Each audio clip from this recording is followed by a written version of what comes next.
Ladies and gentlemen, boys and girls, mothers and fathers, brothers and sisters, aunts and uncles and cousins, of course, and mops and pops, or grandmothers and grandfathers if you prefer that instead, and baseball fans everywhere, welcome to the Valley League's video podcast. Hello, everyone. My name is Graham Knight, and on behalf of the Valley Baseball League and all the teams in this league, I want to welcome you to this edition of the Valley Baseball League podcast. Boy, do we have a treat for you. As you know, we're working our way through the Southern Division teams. Just a reminder for you guys, Harrisonburg Turks, the Stanton Braves, the Waynesboro Generals, the Charlottesville Tom Sox, and the Covington Lumberjacks. And today we're going to talk to both North and South coach Zac Cole. But we have a treat for you. I want to talk a little bit. This is kind of, in my mind, the Coach's Coach podcast. Zac, as near as I can tell, is an unbelievable team builder. And one of the things we're going to talk to him about is the techniques he brings to building a team and making it cohesive. He did it in the Northern Division for the Newmarket Rebels, and he did it again in the Southern Division last year for the Waynesboro Generals. But hey, enough out of me. Let me turn it over to Joe Harmon and Zac Cole. Joe, take it away. Hey, thanks, Graham. Zac, thank you very much for joining us today. How are you? I'm good. Thank you guys for having me. Excited to talk some Valley League baseball. We won't be playing this summer. At least we can talk about it. Hey, we got to do what we got to do. And if talking is all we're going to do, we are going to talk and talk and talk. Okay. So, Zac, what have you been up to here in the last couple of weeks and months? Man, we were, when this whole thing started, we were about halfway through our season at the College of Central Florida. So, we were a little farther along than some. I know some of the northern teams didn't quite even barely get started. So, we played a good portion of our schedule. It was a little disheartening for things to work out the way they have. Obviously, it's unprecedented and it's unfortunate and nobody's fault really that we're not playing baseball right now. But, for me personally, once this thing kind of hit, I picked up a little side job trying to make some extra money. So I've been working some construction, some hard labor. So it's making me miss baseball even more. So I'm kind of glad to get an afternoon here. We can talk some baseball and kind of get my mind off all this other stuff that's going on. Well, do you pick up a 2x4 and start swinging at the oranges out of the lunchbox on the construction crew? Well, no, we have one of those dump trailers where all the trash stuff goes. So I've been making all my throws into that thing. So all the other guys on the job site, they're like, "Man, did you play baseball or something?" I'm like, "Yeah, a long time ago." A long time ago. Now you're just a coach. Do they know how good of a coach you are? We'll keep that to ourselves. So just for the viewers that may not know, Zac, you were the coach of the Newmarket Rebels who won the championship of the Valley Baseball League in 2018. And forgive me if I don't have your full resume here in front of me, but you joined the Waynesboro Generals for the 2019 season. And as far as I understand, you were slated to be their coach again this year. Is that correct? That's right. So I actually played in Waynesboro, fun fact. So, did you? Both places are special to me, though. They were both really, really awesome places. I love the Valley League, so it's love the Valley League. And where did you grow up? You're coaching in Central Florida now. Where are you hail from originally? So I actually, this move to College of Central Florida was like a coming home party for me because I grew up in Crystal River, Florida, which is on the Gulf side of Florida. We're right on the Gulf, so we're about 45 minutes or an hour from Ocala, which that's where the College of Central Florida was at. So I'd been coaching up at Andrew College in Georgia and, got the opportunity to come back home and be close to my family. And it was just too good of an opportunity to pass up. Plus, the College of Central Florida program has been really good as of late. And so it was kind of a coming home party. So I'm back close to where I grew up, close to my family. All three of my brothers and nephews and nieces live here. So, it was all singing Kumbaya until the coronavirus hit. So, Zac, you talk about how much you love the Valley League, as we all do here in the Valley. As a Floridian guy, what makes you love the Shenandoah Valley so much?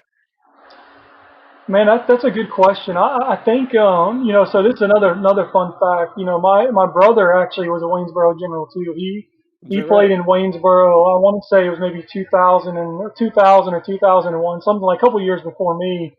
And so, we took a family vacation to Waynesboro. My mom, my dad, and myself, and my older brother, one of my older brothers, up to see my brother Chris play in Waynesboro. So I kind of remember, making that trip up and seeing the mountains for the first time and kind of, the Shenandoah Valley, and we went to a couple games on the road. So that was kind of my first experience, being in Virginia and being in the Shenandoah Valley. And so then when I had the opportunity to come back as a player myself a couple of years later, because my brother was 3 years older than me, he played after his freshman year, but I played after my freshman year. So a couple of years later, I got the chance to go back, and it was a really good experience for me. I loved being in the Valley. I loved playing in the Valley.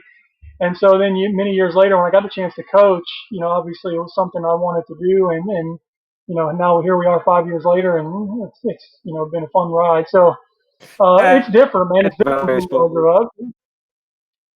And as a coach here at the Valley Baseball League, you've certainly earned a reputation as a guy that knows how to build a winning team. And tell me a little bit about that, because you joined the Newmarket Rebels and you were a coach there for, I think it was 4 seasons or 3 seasons total.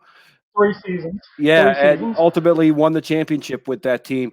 What was it like when you got there, and what steps did you take, concrete steps or abstract steps, to find the guys that were going to make the team the champions that they ended up being? That's a really cool question, and one that it's probably an interesting story. So my first year coaching in Newmarket was my first year coaching collegiate summer baseball. I don't think I've told many people this, but I had my first year coaching in college period was at University of Tennessee Martin, and that summer, a guy by the name of Steve Sabins called me. He was at the time he was an assistant, I believe, at Oklahoma State, and asked me to be the assistant for him in Winchester and be the pitching coach. And I ultimately turned it down, but I really wanted to coach in the Valley even then. So then when a couple of years later, was doing some different things and wanted to coach some of what I had the opportunity to do at that point. And the Newmarket job came open, and I had coached some players from my time at the University of Tennessee Martin that played in Newmarket. So I knew some of the people there, and knew how special a place that was. And so when I first got there, I think I inherited a team that hadn't made the playoffs in a couple of years, and I don't know for sure. You probably have to go back and look all that stuff up, but I know the year before I got there, they didn't have the kind of season they wanted to. So, we kind of felt like when I put my coaching staff together and we kind of evaluated the situation, we didn't have any returning guys, so we knew we kind of had to start from ground zero. So that first summer we put together what we felt like was going to be a really competitive team.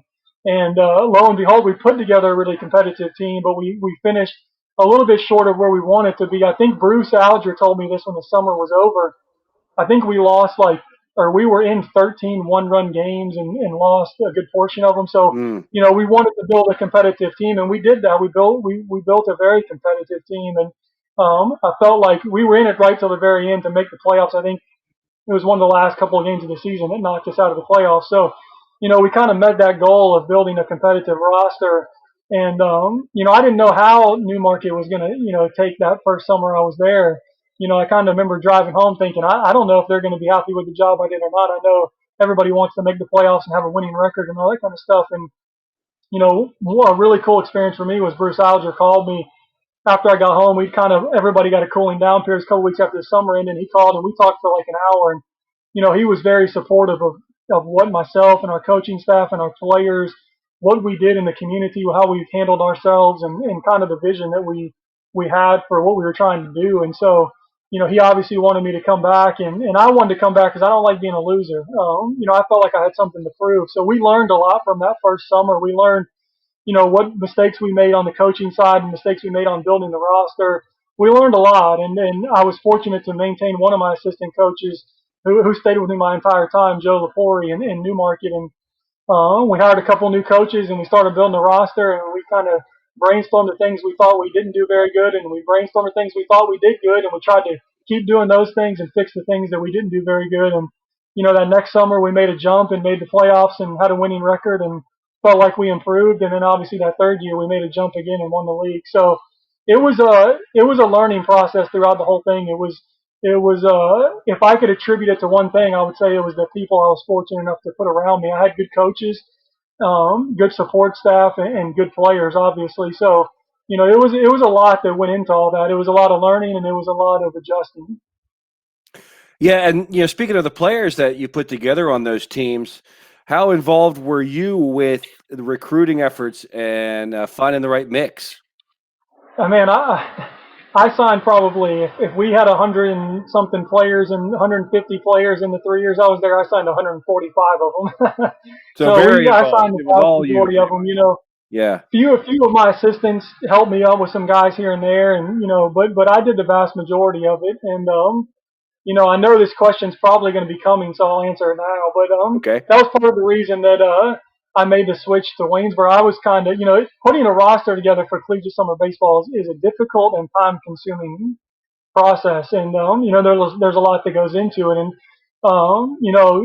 at Andrew College, I was the recruiting coordinator, and I was doing a lot there. And then you feel like I told somebody years ago, I felt like I was recruiting 250 players a year. I was recruiting all the guys in Newmarket, and then recruiting all the guys at Andrew College because. Let's say you sign 35 or 30-man roster, you probably talk to 100 kids to sign those 30. So, and the same thing at Andrew College. So it was, I felt like I was going to ride off in the sunset when I won the league, but then, Tyler Hoffman and Waynesboro people called me, and that was one of the things that was different in Waynesboro is that, Tyler helped me out with the roster, so it wasn't a lone venture, and that took a big burden off my plate because it's tough, man. It's tough to get good players. It's tough to get them there. It's tough to keep them there. But it's a rewarding process when it's all said and done. Yeah. So as a recruiter, when you're talking about filling up a roster for the summer college team, how do you know what you're getting from a coaching perspective, from an attitude perspective, a chemistry perspective, and what kind of a mix of guys do you try to build, as well as just ability?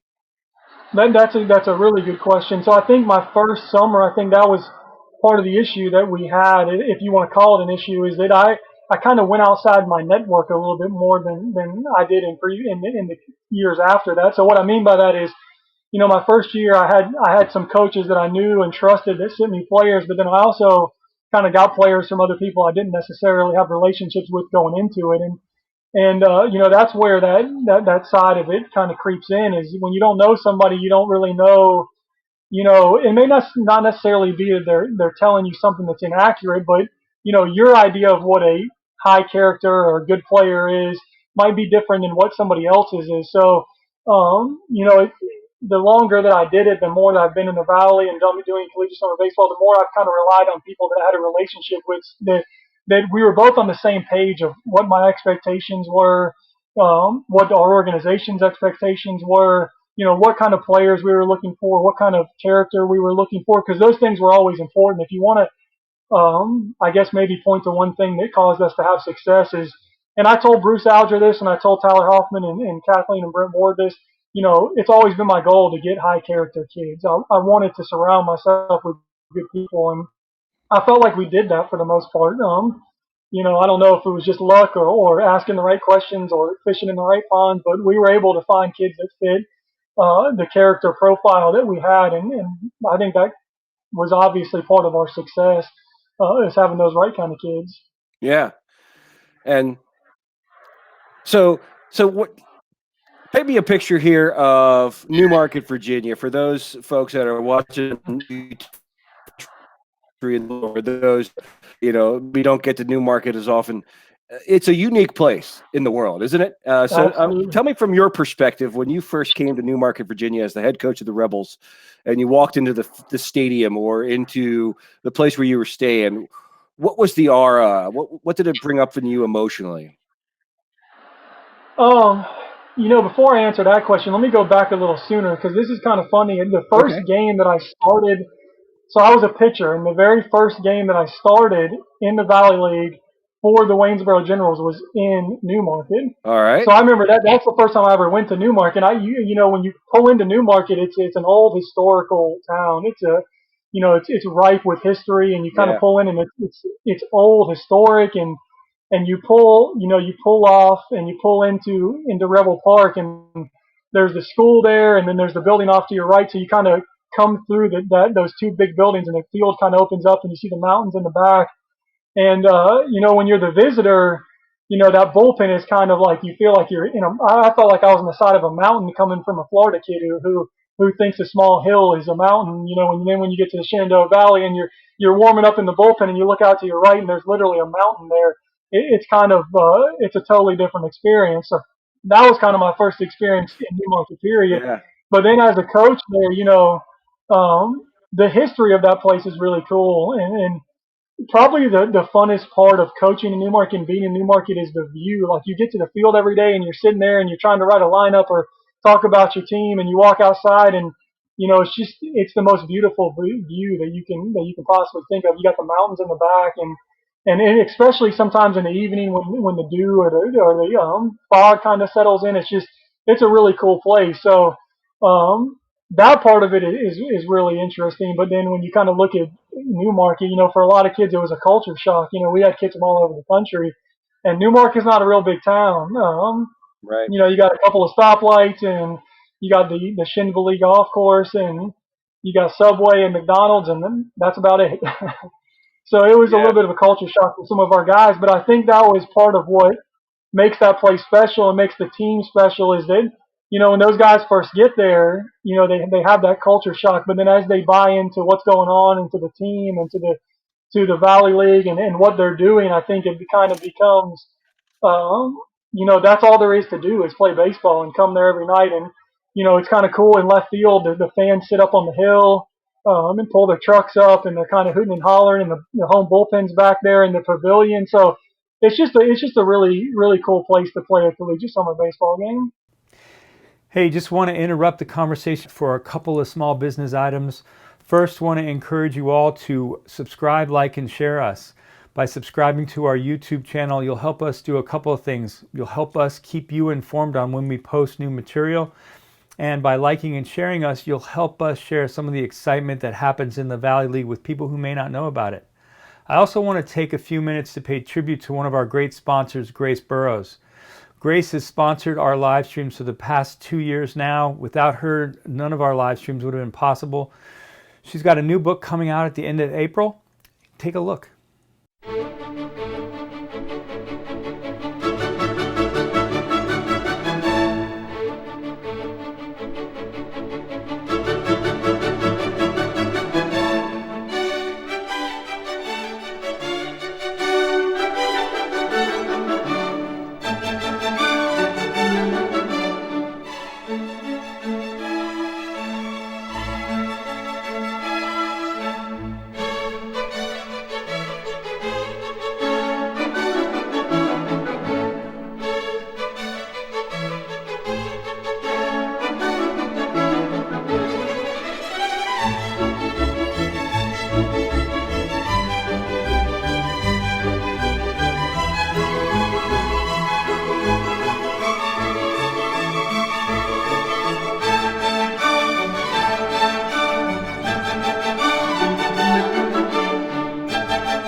Thank you, Grace, for all you do. Now let's get back to the conversation.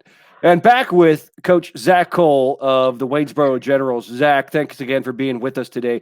Let's talk about 2019 in Waynesboro, your first year with that team. You guys kind of struggled out of the gate, but you guys pulled it together and ended up making the postseason. Tell us about that journey. It was you're right, and I'm glad you said that, because it's when I think we were 31-11, it was a record-setting season. So when you look at it as a whole, you kind of forget that we didn't start off that way. I wouldn't say that we got off to a terrible start. I don't think we were below 500, but it was a slower start than we really wanted. I think we were 6-5 maybe at one point, maybe through 11 games or something like that. So part of that was, I think everybody goes through this. You don't quite have your full roster when the summer starts. So we were kind of waiting on some guys. And then also in the early part of the summer, you're still trying to figure out what exactly you have. So you're trying to figure out where guys fit and what your pitching rotation is going to be and who your best position players are and all that good stuff. So I think towards the middle part of that season, probably what really kind of changed it for us. And I don't remember the specific game. I know one game that kind of turned the tides, but I think there was one before it. I don't remember what it was, but we had a game against Woodstock that was in Waynesboro, and we were down going into the ninth inning. I think we were down 4 or 5 runs, if I'm not mistaken. It was a high scoring affair. It was like ended up being 16-15, and we came back and won. And I remember our coaching staff kind of called our guys up some point during the game, and we just kind of reiterate, the things that we had talked about up to that point in the summer of us kind of being one unit and focusing on not, sometimes in summer baseball, kind of the one thing that can creep in sometimes is that individual type mindset where those guys know they're there for themselves and their individual development, and sometimes they lose sight of kind of there's still a team aspect to what's going on too. And so we wanted those guys to kind of remember what they were there for. Their individual development was obviously important, but we wanted to have team success. We kind of had that motto that the rising tide lifts all ships, and that our team success would ultimately, have an impact on their individual success. And I remember we were down in that game. We called our guys up and we talked about being unselfish and not necessarily having to be the hero. I felt like early in the summer everybody wanted to be the hero, and that look, these kids are 18, 19 years old, and they're trying to fit in with a bunch of guys they don't know. So of course everybody is going to want to hit a home run or hit a double and show how good they are. But we wanted them to kind of lose that mindset for a second and kind of buy into being part of a team. And part of it, having team success is sometimes you don't necessarily, you may not be the hero that night. Maybe your at bat might be a walk. And in the scorebook or when all the fans might not realize that walk was a crucial part to the success. But, if a couple of guys walk or a guy gets on by an error and then somebody hits a double or a home run, now you score a couple of runs, you got a chance to come back. So I think it was that Woodstock game where we came back and scored 4 or 5 runs in like the ninth inning, and that's what it was. It was a bunch of unselfish at bats. It was a bunch of guys that kind of bought that mentality we wanted. They bought into it and they kind of sacrificed themselves, for lack of better words. And then I think ultimately somebody got a big hit late, a double or something, and won the game. And so, for everybody else looking in, that one guy was the hero. But when we talked about a post game, we wanted everybody. We kind of highlighted all the parts of that leading up to it. That all the guys that got on base. When you score 5 runs, it isn't one guy. It wasn't Right. one guy that did that when you score 5 runs. So, kind of that point going forward, that mentality really started to stick, and our guys never really felt like they were out of a game. It didn't matter if we were down or up. They always felt like that they knew that the guys around them were gonna compete their best and kind of have those unselfish at bats when it mattered. And that was kind of the turning point for us. I know it was that Woodstock game. The more I think about it, we had a game at Stanton where we came back too. We had like 3 or 4 comeback wins in the matter of like a week. It was incredible. I remember John Leonard was we were texting back and forth, and he's like, man, you. And I think even the guys that do the podcast there through the Valley, they came to one of the games. We came back, and I remember they did a post game interview with me, and they brought up the fact that we had come back like multiple games in that week span or whatever. So I think that kind of stretch right there, and especially when you come back by 5 runs in the ninth, like that doesn't happen very often against that level of competition. So I think it was kind of that week or so where we had those comeback wins, and we were kind of able to shape the mentality that we wanted and kind of get some team buy-in is kind of what took us off and carried us down the stretch. Well, great story there. I think there's a lot in what you just talked about for coaches and players alike to really know what it takes to put a team to play as a team and to find that winning formula in attitude and perspective. So thank you very much for that, Zach. I got to ask you before we part ways here today. Tell us about the playoff beard. Well, I've had the playoff beard for a couple of years now. So my first year in the Valley, I did not have a beard, and then I've had one ever since. So I guess my first year in the Valley, we had a losing record, and I've had a winning record ever since. So I think we'll keep it, especially as long as I'm going to coach in the Valley. It's a good luck charm at this point. Yeah, there you go. Hey, so you looking forward to 2021? But as of right now, yeah, I've told Brendan, Kathleen, and Tyler in Waynesboro that I'm going to do it as long as I possibly can. I enjoy it. My girlfriend Kylie's from the Shenandoah Valley. She's from Newmarket, so even though we're only 45, 50 minutes away now, it's coming home for her. So that's kind of the bummer for us. Is we look forward to going home and being able to see all of our friends and family that are in the Shenandoah Valley. There's a lot of people that I consider to be family now after I've been up there for so long. So we're bummed out we're not going to make it back up there for the entire summer. But at this point, look forward to having us back up there in 2021. Yeah. Well, hey, while we got you here, do you have any messages for the Waynesboro community, the fans, and anybody else in the Valley? Yeah, absolutely. When this whole thing started, the COVID-19 thing, I told a couple people I was close to that I worried that the Valley wouldn't be able to play. And the reason I said that is what makes the Valley League so special is that the host families and the small businesses and the communities that make up all these teams. And it's not just in Newmarket and Waynesboro have great host families and those small businesses. Those things I just talked about are so crucial in both those places. But I've noticed it everywhere I've gone, Strasburg and Purcellville and Harrisonburg and Covington. You know, what makes the Valley League so great is also what makes us be in this situation, because those host families and those small businesses are struggling right now. And if I could say anything, I tell them to keep their chin up. That the college baseball community will be back in the Shenandoah Valley, and we'll be back. We'll be back and better than ever. But those people that make us so special, we're praying for those people and thinking about them and hoping that they rebound just like the rest of America. But that's what makes it so special, and that's what I'm going to miss the most about this summer is all those people. You see friendly faces. Shoot, I feel like I've been there so long now. I go to even road ballparks and people recognize me and know who I am, and it's special to me, and that's what makes the Valley League special. So we'll be keeping the prayers for those people up in the Shenandoah Valley and those small businesses and host families and community people that they get back on track and they can get their lives put back together, and then we'll bring baseball back. All right, we certainly will. And in the meantime, we'll just spend as much time as we can talking about it, That's as we right. are here to do. Zach, thank you so much for joining us on our podcast here. You stay safe and enjoy your time in Florida, your spring off, and we'll be in touch. Absolutely. Thanks, Joe. Stay safe. Have a good evening. Bye-bye. Back to you, Graham. All right, sports fans, that's going to do it for us for this week of Sports Talk. Now it's time for some baseball. That's right. So if you were listening closely to Zac Cole's interview, he talked about his team coming together in a couple of come-from-behind wins. We're going to bring you two of those games this weekend. On Saturday night, we're going to bring you a game between the Waynesboro Generals and the Stanton Braves. And then on Sunday, we're going to bring you a game between the Waynesboro Generals and the Woodstock River Bandits. The Braves game was played on June 20th, 2019, and the Woodstock River Bandits Generals game was played on June 25th. So what do we have coming next week? Starting Monday, we're going to bring you Eddie Smith from LSU. Nobody's won more championships. Nobody's been to Omaha more times. Then we're going to bring you Dan Jaffe, from Catcher's U. All right, so it's really Georgia Tech, but they got quite a reputation there.